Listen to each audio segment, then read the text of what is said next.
Facebook Live event from PHLV Radio.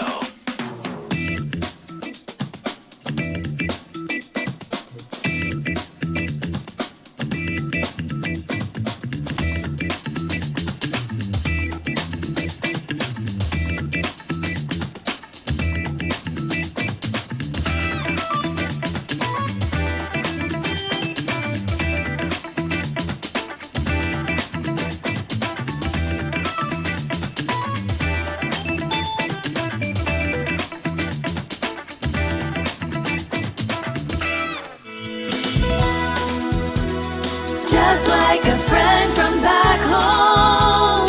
This is your Filipino radio experience in Las Vegas. PHLV Radio. PHLV Radio. Hello, good evening. It is Saturday, January 7. Magandang gabi sa inyong lahat. Good evening if you're watching us here in the Pacific or California, and if you're watching us in the Philippines, good afternoon. It's a Sunday afternoon. Hopefully you guys have a wonderful lunch and fellowship with your family. I know it's Sunday, and I heard it's a beautiful kind of rainy Sunday in some parts of the country. So magandang hapon sa inyong lahat. And if you're watching us in different parts of the world, good morning, good afternoon, and good evening. Before anything else, I would like again to wish everybody a happy new year, and I pray that 2023 would be a much better year. It would be a prosperous, at ito yung magiging simula ng bagong taon na napakaganda compared for the past 2 years na we had so much problem and so much challenges. Of course, nalampasan natin lahat yon. So anyways, before anything else, we are simultaneously broadcast live on PHLB Radio Facebook page as well as PHLB Radio YouTube channel. So if you're not a subscriber yet, I'm asking, why are you not subscribing yet? It's better to like, share, and subscribe so you won't miss any of the PHLB Radio shows. At I think by now, especially yung mga subscriber na po natin, and you could invite all your friends and family because you would see the value of knowing and watching the different shows of PHLB Radio. Kasi po, it is always the desire of the radio station to give you the best of the best, sabi nga niya, so to bring people informed and closer to home. Now, also, we're broadcast simultaneously on a different podcast, namely Google Podcasts, Apple Podcasts, iHeartRadio, and Spotify. And now, if you're using Alexa, all you have to do is say, Alexa, play PHLB Radio. And if you are subscribed to or using Apple Fire TV, all you have to do is look for PHLB Radio channel. Now, some of you might be part already of Team Replay. So with the Team Replay, all you have to do is go to PHLB Radio YouTube channel. That's why it's very important that you are a subscriber, so you will be informed and you'll be notified once we have new shows, whether it's my show or other people's shows or other producers or other hosts. Also, the good thing about sa PHLB Radio YouTube channel, there's already a playlist which we started a while back. You could watch all the shows past as well as the current shows that that were shown even from last year or the year before last. Yan po. So, yan. Ang ganda ng ating pasimula. Like today, nako, ang ganda-ganda po talaga ng letter. Even I was amazed at nagpapasalamat ako. Ipatatago natin siya sa pangalang J. J po, J-A-Y. He's 60 years old at sabi niya, single by choice. At ang ganda po ng letter niya, ang kanyang title ay Bagong Taon, Bagong Ako. And it is, it's more like learnings. Maganda i-share niya talaga. Sabi niya kasi, mas maganda sana kung itong mga i-share niya ay na-share sa kanya before. So at least he would have a better life and he would have a better version of himself.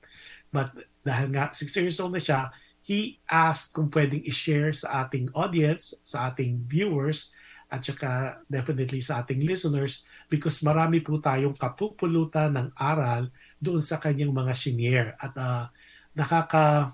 nakakataba po ng puso na talagang we have listeners and viewers na hindi lang problems or hindi lang advices or comments or opinions na ang gusto nilang malaman dito sa Dear Kuya Josh, but also they want to share their experiences and lesson learned in life.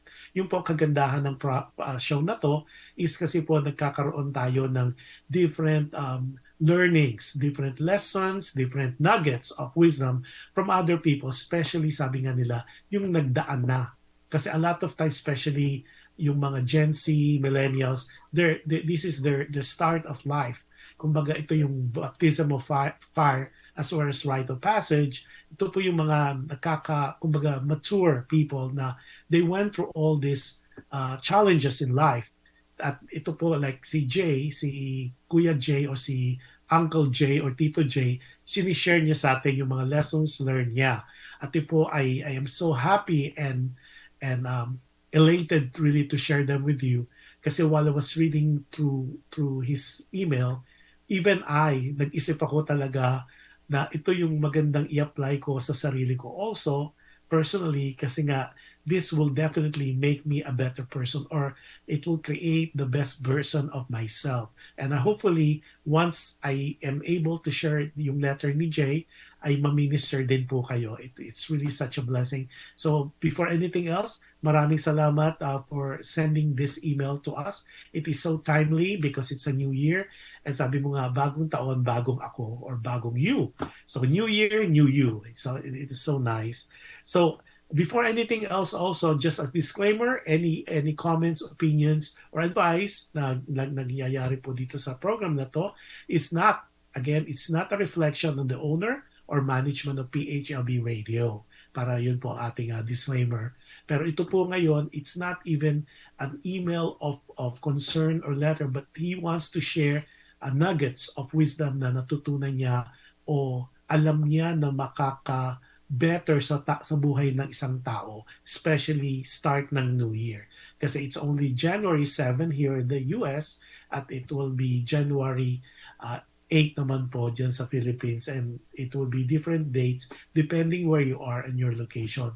Oh, today before I would read the letter, just to let you know po, I am not based in Las Vegas. A lot of people were thinking kung nag-move na ako sa Vegas. No, I'm still here in Los Angeles and dun sa nakamiss po. PHLB is based in Las Vegas but we do have other hosts na nag-host po ng different areas of the country.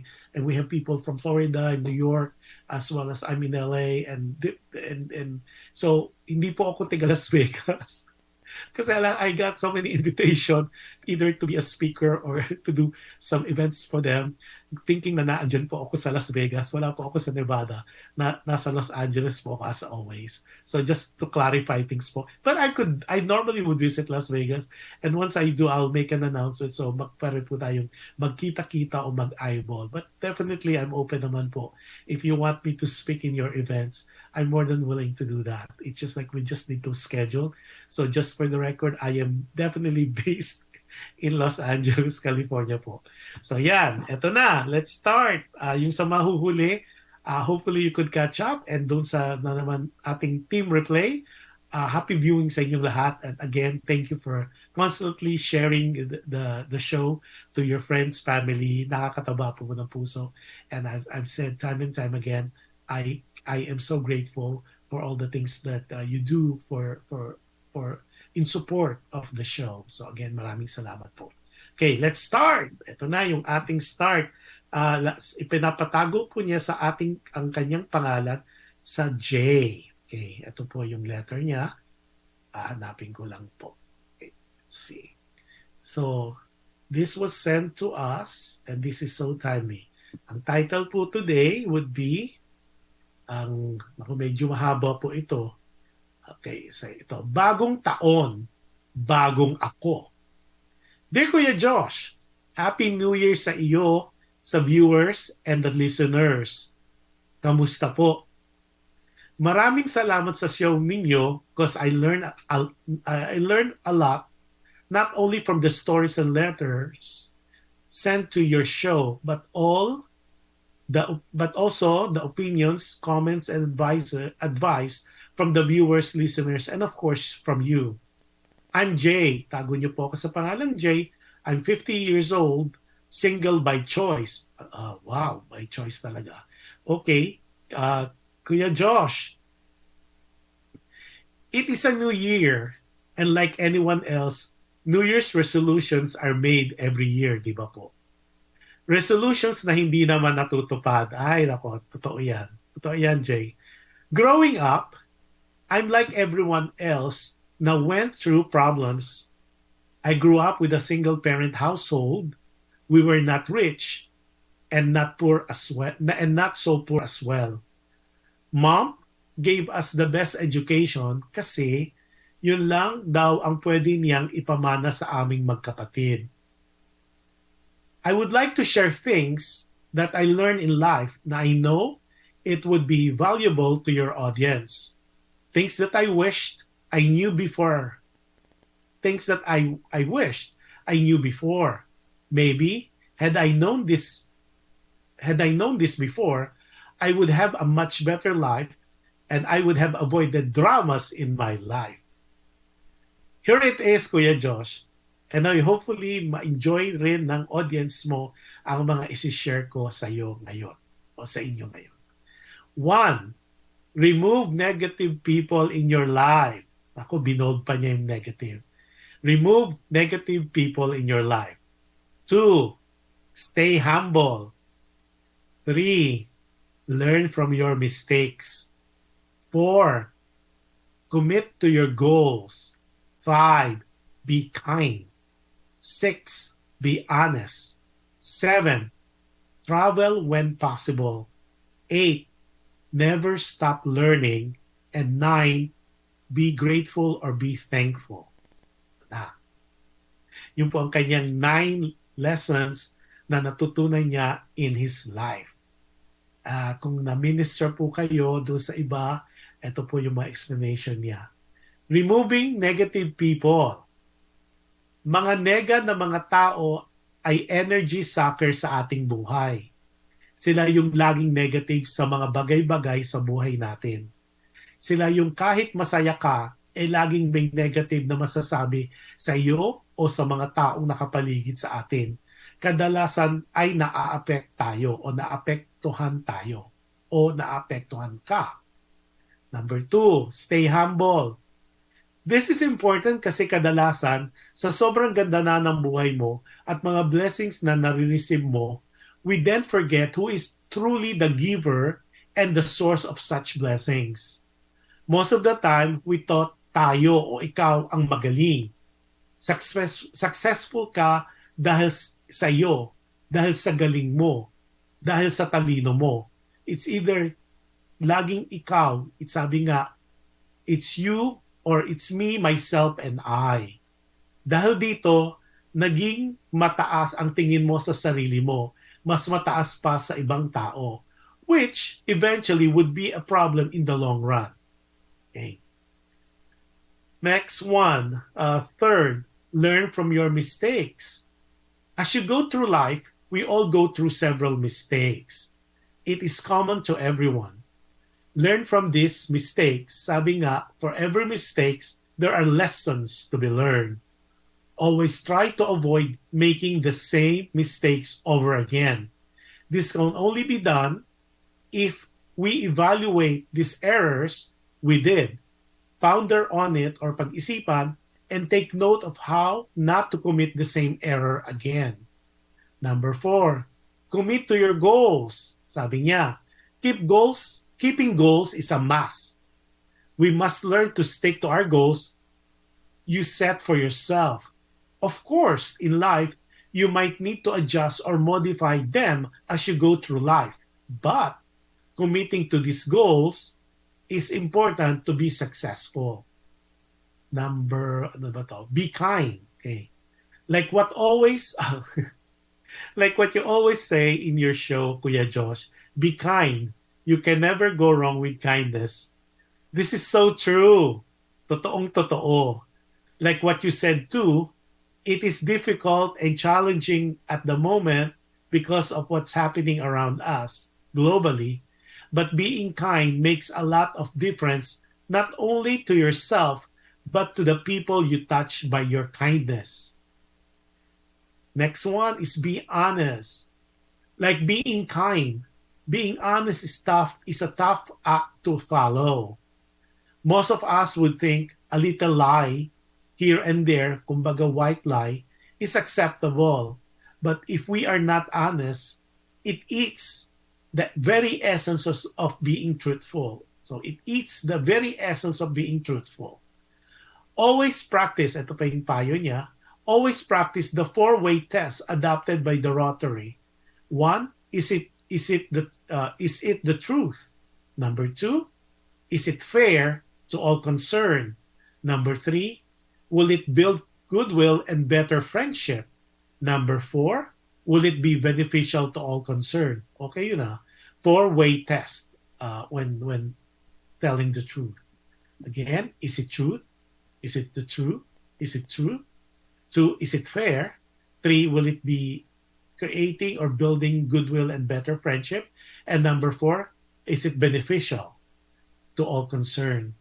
Next one, advice niya is travel when possible. Traveling to other places is one of the best ways to learn about people, places, culture, history. It makes one to be a well-rounded and well-informed individual. Next, never stop learning. Read as many books as possible. Be aware of the current events happening around you. Be informed. Remember, sabi niya, there are three types of people. One, those who make things happen. Two, those who watch things happen. And three, those who wonder what happened. Ganda. We'll talk about this. Now, his question is, what type are you that would makes the difference? Be thankful and grateful. Sabi niya, always be appreciative of what you have and not what you want to have. Always be grateful. Sabi niya, Kuya Josh, these are wisdom I would like to share to everyone coming from an old person who went through life.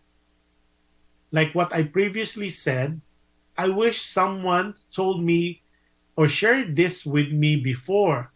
Thus, I'm sharing with you now.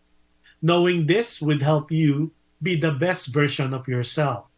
Again, Happy New Year to all. Always, Jay. Naku, Jay, ang ganda ng mga shinare mo. Talagang timely yan. Especially now na we're going through a new year at magandang magsimula. At tama rin yung sinabi mo na talagang, di ba, yearly, I'm even guilty of that as well. We always have New Year's resolution na lagi na lang New Year's resolution pero siguro mga first month or so lang forget na natin ang New Year's resolution. So it works sometimes for them. Like especially, I have a good friend or friends na sabi na, diet na kami after the Holy Week or after Christmas, after Thanksgiving. Pero yun ay laging plano pero hindi natutupad. So laging may excuse, laging napuput on hold. So now, this is the new year, ito na naman, balik alindog. Pero the thing is, nagiging plano lang po at hindi natutupad. So that's good to know. Now, sabi niya, yung kanyang first reminder is remove negative people. I agree with you, Jay. Yung negative people talaga, like what you said, is they're like energy suckers. And I know yung mga listeners natin and viewers, you have we have people or friends or even family members around us na alam mo yung ang saya-saya mo, ay high na high ka in life, tapos pag nakausap mo, napaka-negative nila. Yung parang pagkatapos mo kausapin, yung pagkataas ng energy mo, parang napagod ka, parang nangihina ka.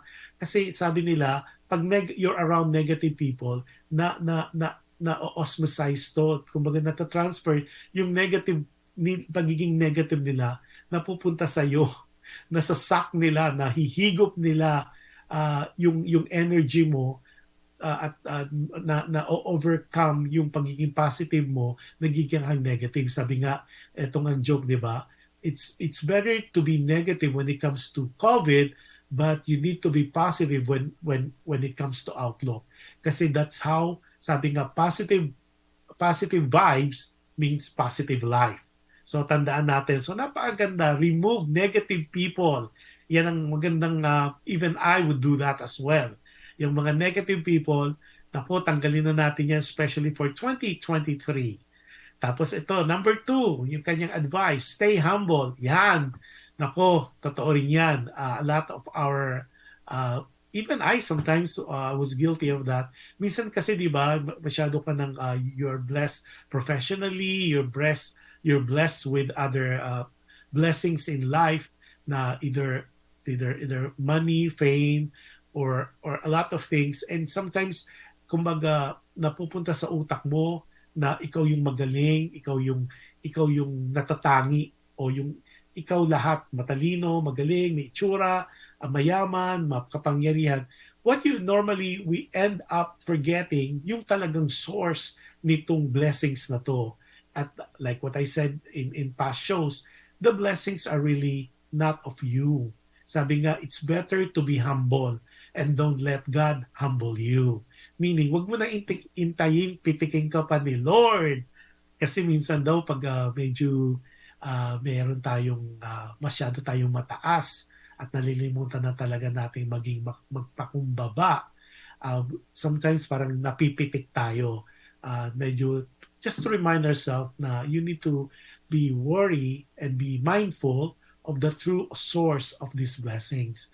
At sabi nga ng mga kasabihan, especially the old generation, dapat daw as you grow, para kang bamboo, para kang kawayan, na mas tumataas ka, nagbe-bend. Habang lumalaki yan, habang tumatagal ang panahon, tumataas, bumababa, parang nagbe-bend sila. So ganyan din daw what we should emulate, yung nating tularan, na habang tinataas tayo, inaangat tayo, either professionally or personally, we need to be more cognizant, we need to be more aware na mas tinataas ka, mas lalo kang maging magpakumbaba, mas lalo kang maging humble, kasi all these material things, or this fame, all these fortunes are just temporary. Ito po ay hindi, sabi nga merong reversal of fortune, or sabi nga hindi lahat ng nasa taas will forever be in nasa taas. That's the circle of life, yun ang wheel of life, yun ang gulong ng palad. Sabi nga, okay. Next one is learn from your mistakes. Ito, maganda rin to. Time and time again, Jay, talaga ang ganda ng mga shinare mo. It was really so timely. We really learn our mistakes. Kasi even yung mga kaibigan natin, even ako, even yung mga family members natin, minsan di ba nagkakamali tayo, at lagi yan, constant ang pagkakamali in life, kasi that's how we walk through life. This is how you go through what we call life. Nagkakamali tayo, pero we should be mindful na yung mistakes, every time you fall, tatayo ka. Every time, sabi nga, you should not count how many times na nagkamali ka, pero you should remember the lessons you learn on your way up, o yung pagkakalugmok, pagkakadapa. Pagtayo mo, dapat na pinag-iisipan mo, like what Jay say, you ponder. Pag-isipan mo, ano yung mga lessons na natutunan mo doon sa pagkakamaling yun, doon sa mistake na nagawa mo, o yung error na pinagdaanan mo. Because that's the only way you could tweak your life to be a better person. Upon ourselves that all these mistakes, all these errors, whatever it might be, na hindi na natin siya uulitin. Okay, hindi na yung, okay, kunyari, okay, as an example, you fall in love with the wrong person, kunyari, like yung mga letters natin, na nagkagusto sila sa may asawa, you know it was wrong, at walang future doon. When you get out of that, say, relationship, you learn that firstly, it's not good na maging second or third party ka na isang relasyon, especially when you are hurting or you will be um, uh, breaking a household. So wag mo nang ulit-ulit. Baka okay, natapos na yung relasyon mo na maling relasyon, pasok ka na naman sa relasyon na almost the same as the first one. So learn from that. We already, as a intelligent individual, intelligent being, we know that kumbaga nangyari na yun, wag nang ulitin, wag nang paulit-ulit. Okay? Next one is commit to your goals. Ayan, ako, marami ring guilty sa atin yan. Kahit ako, minsan may mga goals tayo na we put ourselves. Yung iba pa sa atin, we do yung sa umaga, di ba? Most of us, we do our to-do list. Ito yung sinusulat mo. Most of the time, hanggang sulat lang yun. You should be reminded of your goals. Ano ba yung talagang gusto mong maging or magawa o ma-accomplish? So, lagi ko nga ina-advise yung mga letter senders natin, viewers, as well as yung listeners, always make kumbaga may lista ka. And I was just talking to some young people over the holiday season, yung holiday vacation. I was discussing with them about a vision board. Yung vision board po, and I practiced that when I was very, very young to this day, yung vision board, yung gusto mong ma-accomplish sa buhay mo. For example, bini-vision yun at yun ay nilalagay nyo sa places when you wake up in the morning. Ako, I do that sa mirror. Naka-face po yung vision board ko sa mirror kasi when I shave or when I brush my teeth early morning, it reminds me. For example, like when I was younger, I want to graduate with Latin honors. Nakalagay doon yung picture, not necessarily ako, pero picture nung isang graduate na nagre-receive siya not only a diploma but with a Latin honor, whether cum laude, magna cum laude, summa cum laude. And it reminds you of it. Parang sabi nga, the power of the word, yung bisa ng salita. So I keep saying that, I keep reminding myself, nakikita ko tuwing nag-shave ako ng bigote or ng balbas, nakikita ko siya, nag-vision ko siya. So tumatatak po sa utak ko yung gusto kong mangyari. So for example naman, during my early days na I was materialistic, there's a car that I really want, yung brand ng car. So nakalagay yung picture ng car doon at I was visioning it, iniisip ko yun, minamanifest ko yun, na ito yung gusto ko. Now, of course, ang trick po dyan, hindi lang marunong ka mag-vision, isa kang, kumbaga, ini-imagine mo, minamanifest mo, you have to work hard for that as well. Like, if you want to graduate with Latin honors, sa ating mga, hindi naman pwedeng, gusto mo Latin honors, hindi ka naman nag-aaral, di ba? So, it takes two to tango. Kailangan, may effort. Tapos gusto mo kunyari a certain brand of car, then you work hard. How do you do that? If you're a student, study hard. Remove all the distractions in your life so you graduate with the highest honors. At the same time, kung hindi naman ka gumraduate with the highest honor, but you graduated, na marami ka talang natuto na pwede mong i-apply when you go to the working world. Or, for example, gusto mo maging businessman, then think of something that you're passionate about. I-vision mo yon. Tapos you try to kumbaga, you plan, you equip yourself with the education, with the know-how on how you will be successful. And a lot of times we do that through listening sa mga motivational speakers o yung mga self-help tapes, and you talk to people. It's important if you want to be successful in life, you talk to people na mga successful. You read their autobiography or biography, especially po kung anong industriya or whatever industry you want to be part of. Tapos, be kind. Ito, yung lagi ko sinasabi naman, nakuha raw niya yon doon sa mga sinasabi ko when he watch our show. Totoo po yan. Naku, sabi nga niya, it's true na especially with the past 2 years, ang hirap maging kind, maging mabuti kasi yung ang dami pong mga things that's happening in our lives na parang na-challenge ka. It's a very challenging time na it's so hard to be kind. Pero regardless how hard or how difficult it is, you always strive to be kind kasi you can never ever go wrong with kindness. Then the next one, ito may comment si Evelyn Adamo. Sabi ni Evelyn, sabi niya, love the vision board. Visualization is an effective reminder indeed. I agree with you, Evelyn. And thank you for that comment. Tapos si Richard Llanares naman sa niya, be grateful talaga sa mga nagtatanggap natin ngayon. Ay nako, Richard, definitely, whether it's material, spiritual, or anything else, grateful is the key. Dapat lagi tayong grateful, thankful, at alam natin, marunong tayong magpasalamat. Okay, next yung kanya, be honest. Ito na, naku, ito yung medyo difficult sa a lot of people sa atin. Kasi a lot of times, parang natuto tayo na okay lang ang white lie. Pero you got to remember, honesty talaga is always, kumbaga, it's difficult to be honest at times, especially with the situation and with the environment na nakalakihan natin. Pero it is always, honesty is always the best na pwede natin talaga panghawakan. Kasi sabi nga, nasusukat ang pagkatao mo sa iyong pagiging yung sense of integrity. Ibig sabihin, meron kang pinangahawakan talaga na nagpapatunay na isa kang taong kapitapitagan o kagalang-galang. Okay. May maganda siyang share ko sa inyo na nabanggit niya eh. Teka, hanapin natin nagustuhan ko yun eh. Ito yung nakuha na advice niya, yung 4-way test. Ito kasi when I visited the Philippines, hindi ko nakikita dito sa station or any other countries that I visited, whether Europe or Asia, except I've seen this especially sa mga barangay when you go around Philippines.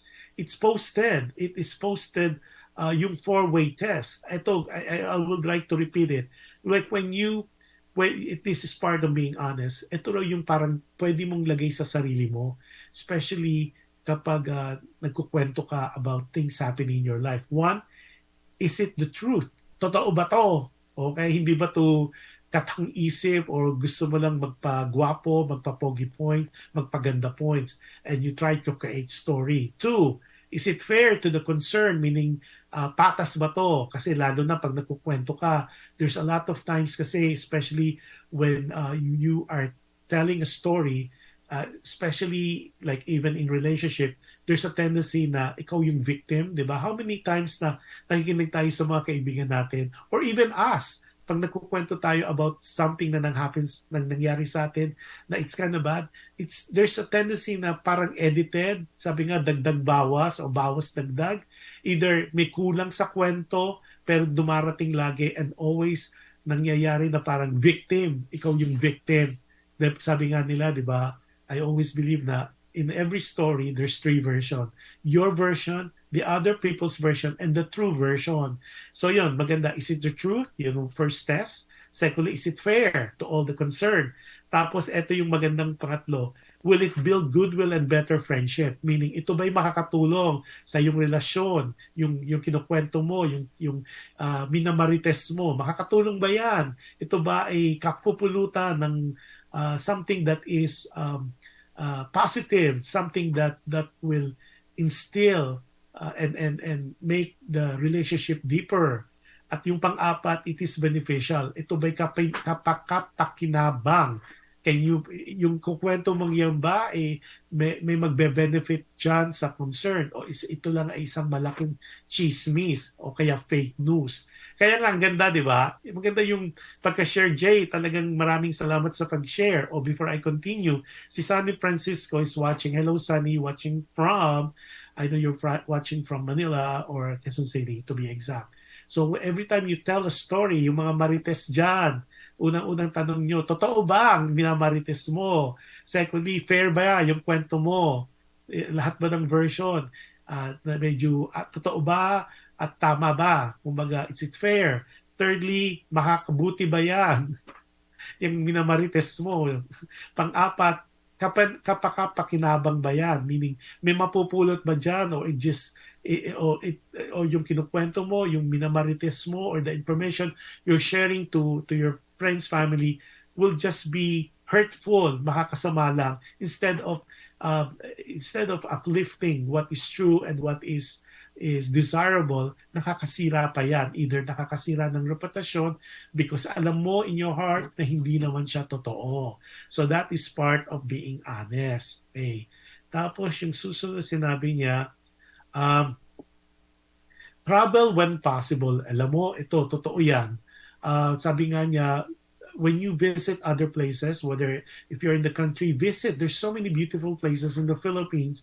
Sabi, ako, ang lagi ko sinasabi nga, do not be a foreigner in your own country. Kung you always try to find a place or to visit a place na hindi mo pa nabivisit before. Kasi especially when you are able, napapag-ipunan naman lahat. If you don't have to go, like for example, let's use if you're based in the Philippines, there's so many places, there's so many islands there, 7,100 na yata, or 7,600, o basta marami siyang islands that you could visit. So try to plot it. You could go Luzon muna kung limited yung budget mo. Now with the improvement on the highways, with the NLEX, TPLEX, ang dali nang pumunta from one place to another. And what I realized, whenever I'm in the Philippines, when I go visit, natututo ka. There, parang every little places, there's so many, kahit provinces, there's so many nuances. May mga natututo nga yung kanilang kultura, yung kanilang best things that they can offer. Aside from the beautiful views na makikita mo about each place, may kanya-kanya siyang unique characteristic, may kanya-kanya siyang kagandahan. Even the language, the dialect, ang ganda. Meaning, and I'm sharing this with you kasi hindi naman kailangan magastos. Even in Metro Manila, go. There are so many places to see. You could go to different museums. Libre po ang museum ngayon sa Pilipinas, and that's a presidential order. Now, doon naman po sa nakakapag-travel, especially Filipinos abroad, go to different parts of the world. You could go to Europe, you could go to Asia, you could go to Middle East, you could go to Asia Pacific. There's so many, even North America, even the 50 states, there's so many things to see. Because ito po yung natutunan ko, and I'll share this with you. When you travel, mas natututunan mo, you are exposed to different people, different culture, different experiences, different mga tao na nakakasalamuha mo, then you mingle with them, and you got to understand yung kultura, kung why people behave the way they do, at yung mga core nila, yung traditions, yung behavior, and you become more of a very understanding person. You become more appreciative of not only your own culture, but everybody's culture. You become more respectful of each one of us. At dun pumapasok po yung tolerance. Kasi minsan because of either yung belief, yung customs, yung traditions, kanya-kanya po yan eh. It's not only, and you would understand also that there's not such thing as one culture better than the other. At yung po ang kagandahan when you travel.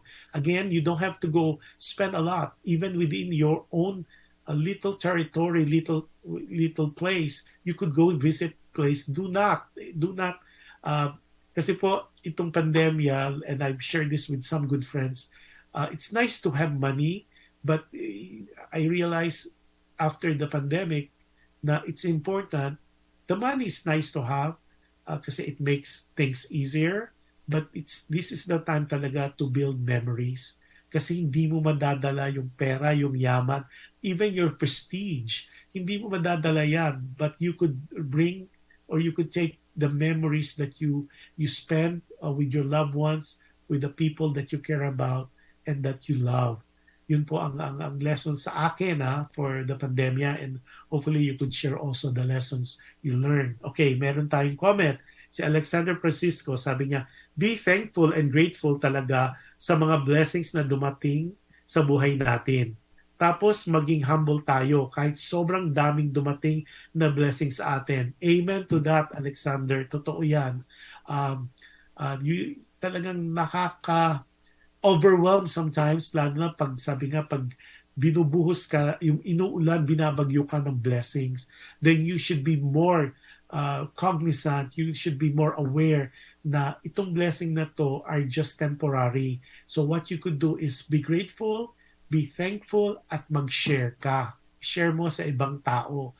Kasi what better way to share the blessings is to bless others as well. Yon.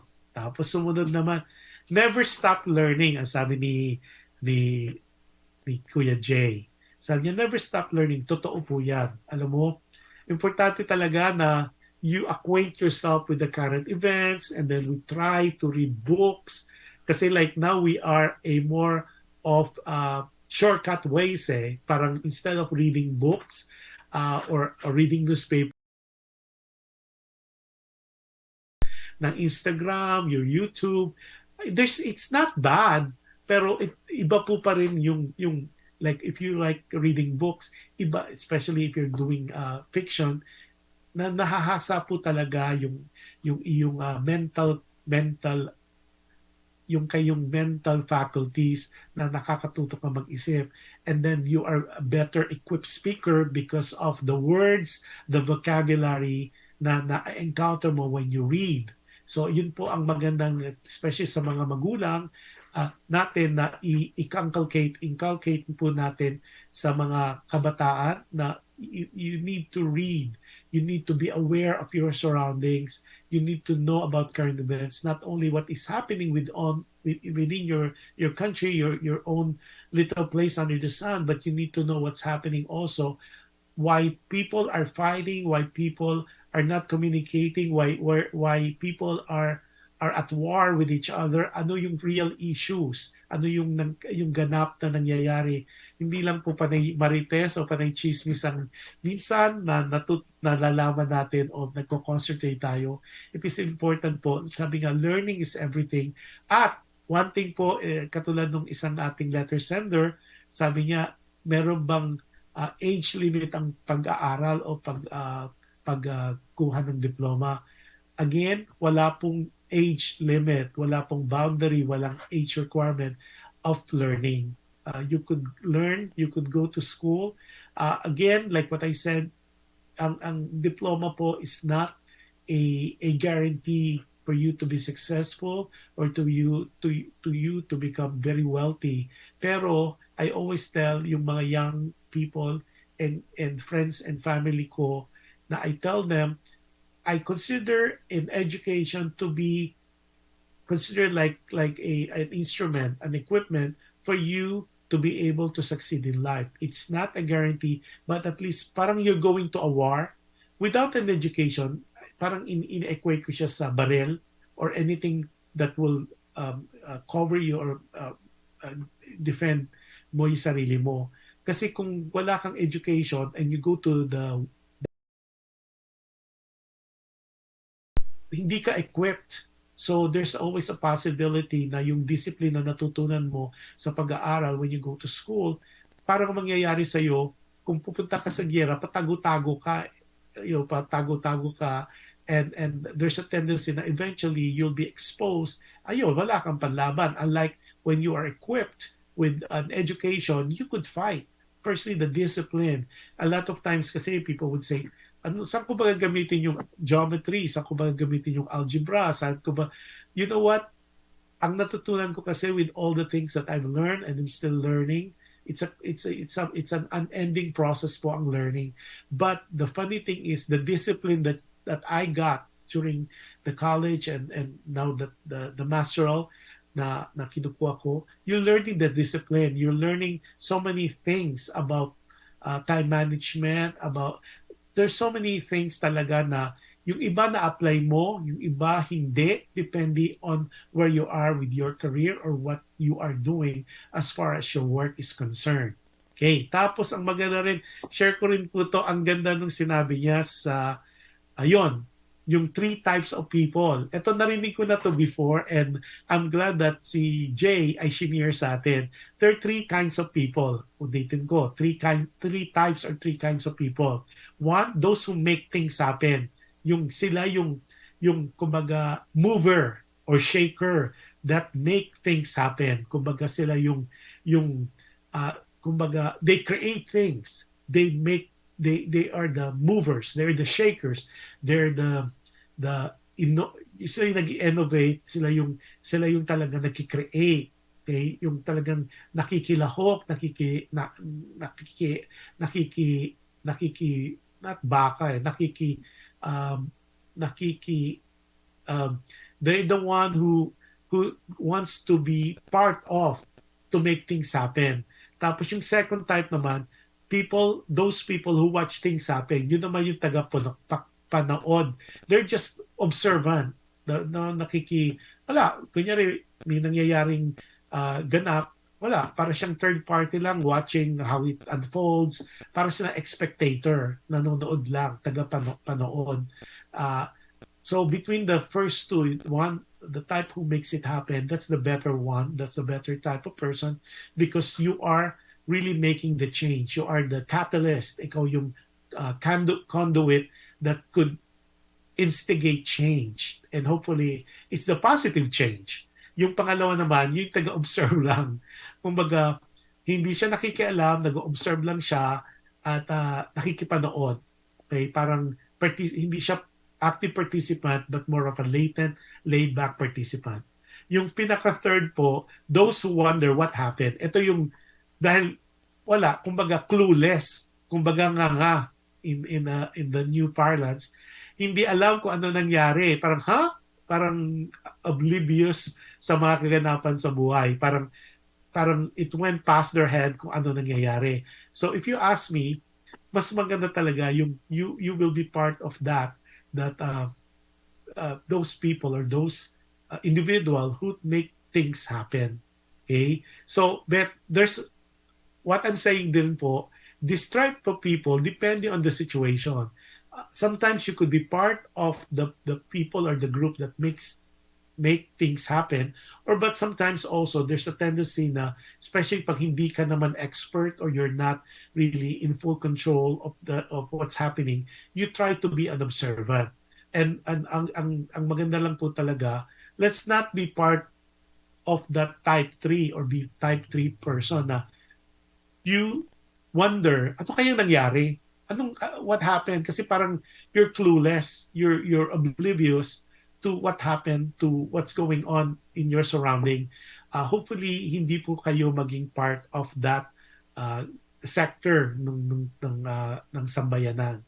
Okay, tapos po sinabi rin niya, ang kanyang senior ni, yan, sabi niya, yung pang number 9 niya is be thankful. Okay, so ulitin natin.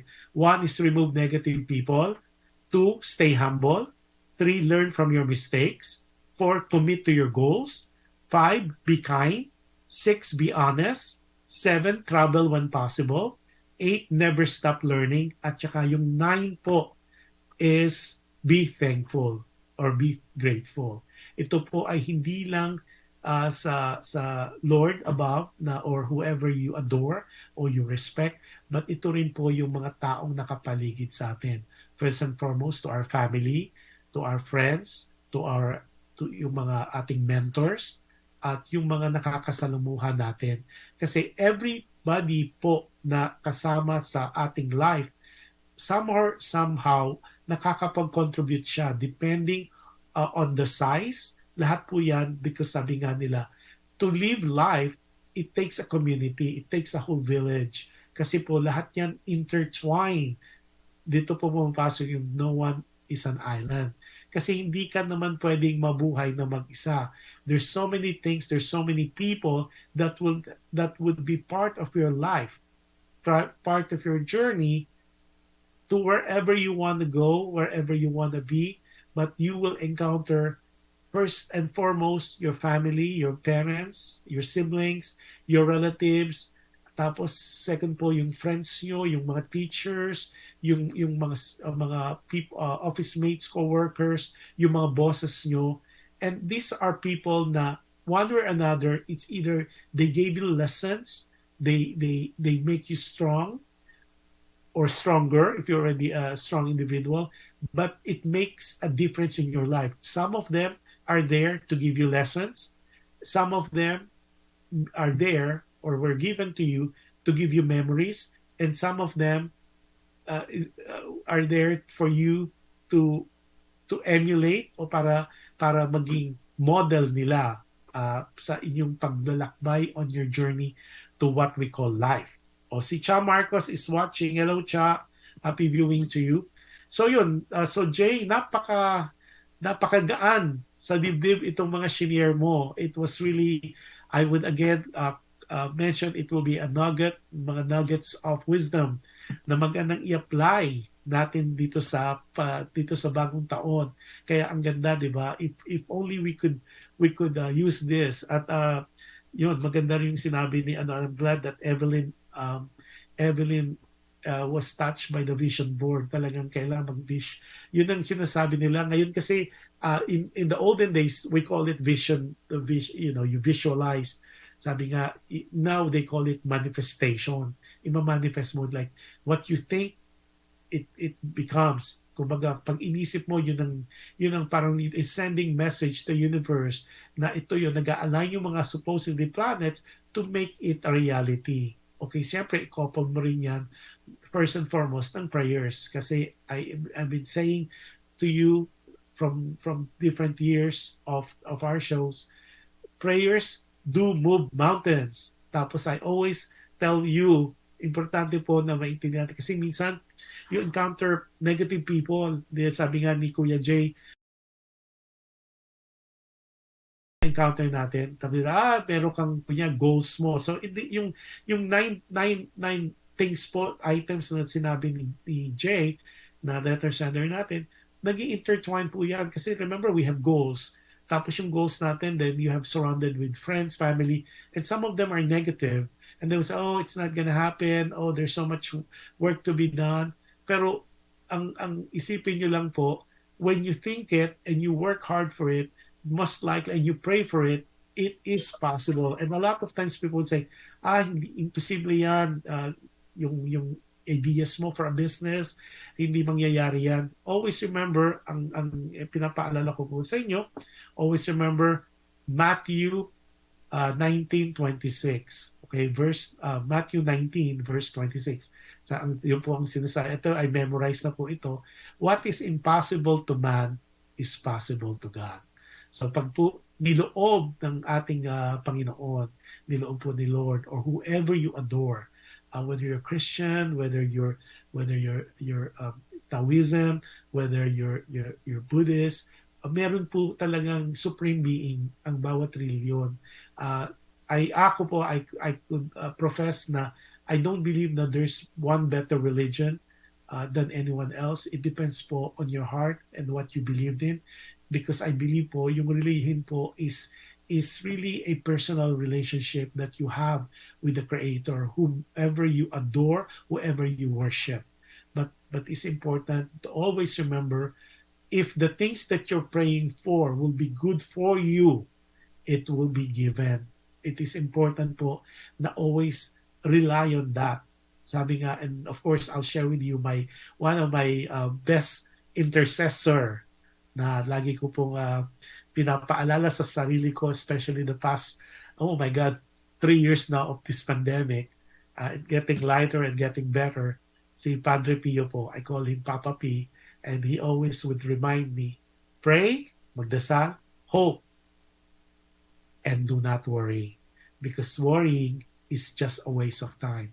Ang sabi po niya, at laging pinapaalala, alam ng God, alam ng Panginoon, He knows your heart. And if it's good for you, it will be given to you without doubt. So pray, hope, and do not worry. Kasi sometimes yung worrying po yan, that stresses you out.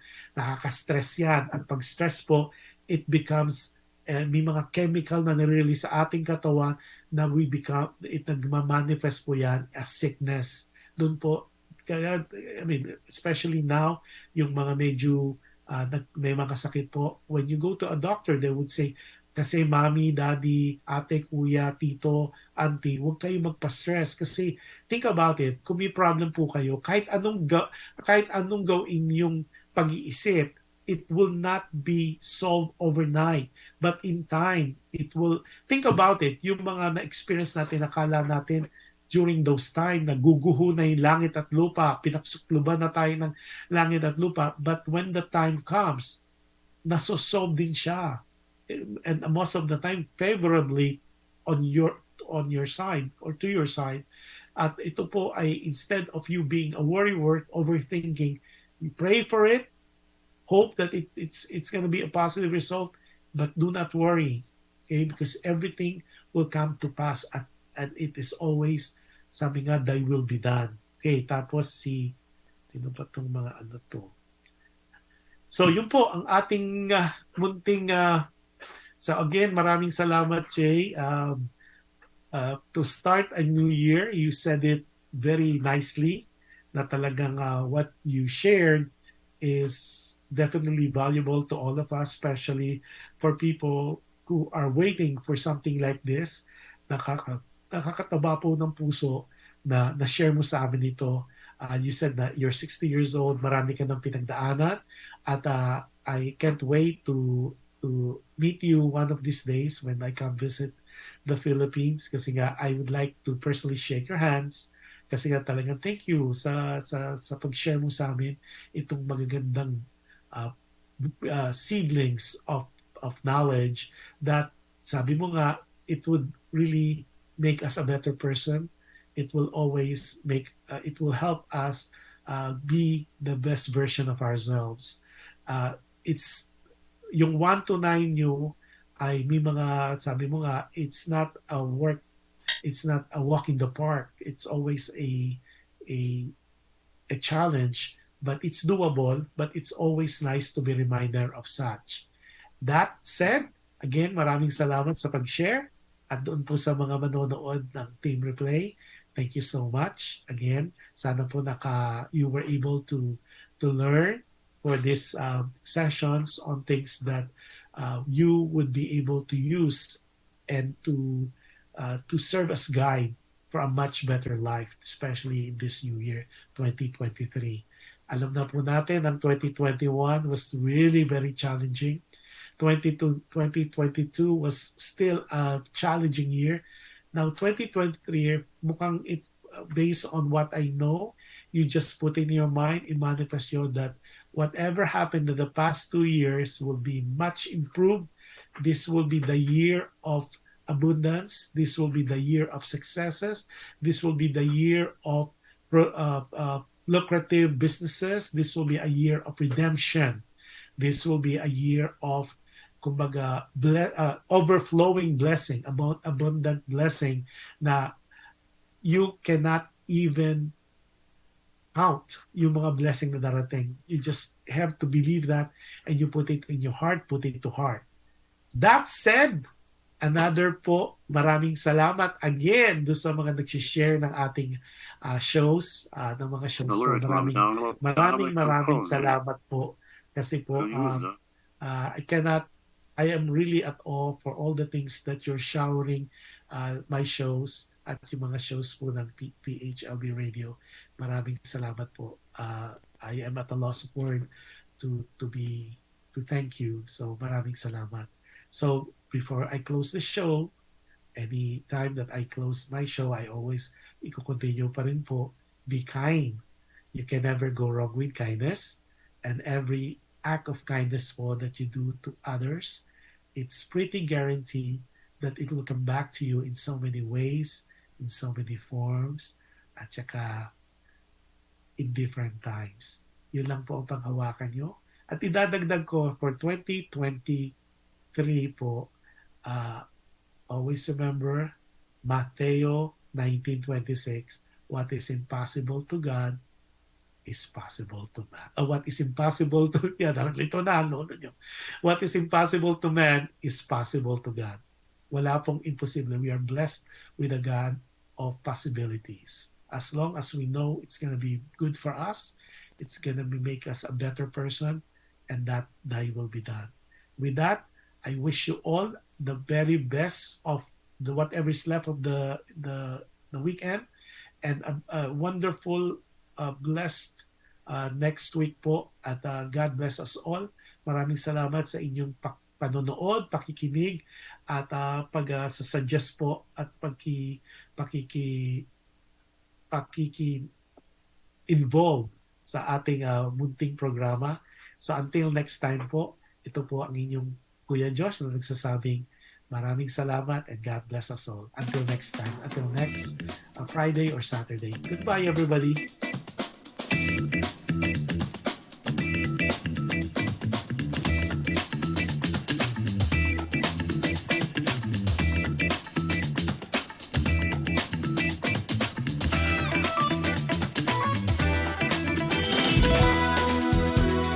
Just like a friend from back home. This is your Filipino radio experience in Las Vegas. PHLV Radio.